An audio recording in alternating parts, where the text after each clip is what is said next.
Hey guys, welcome back to another tutorial video. In today's video, I'll show you how to keep your Block Blast progress available across devices.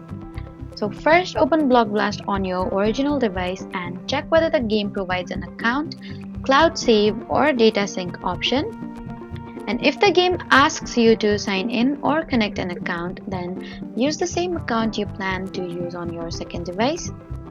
And make sure your original progress has been saved before switching devices. Now install the official Block Blast app on your new device and sign in using the same supported account if the game provides that option. And check whether your previous progress appears automatically. And if it doesn't, don't immediately delete the game or clear its data from your original phone. Some games store progress locally or use platform-specific cloud systems, which means progress may not automatically transfer between different devices. And also make sure you're using the same operating system account where applicable and that the game is updated on both devices. So that was it for the video. Please do not forget to like, comment, and subscribe for more helpful tutorials. Thank you for watching.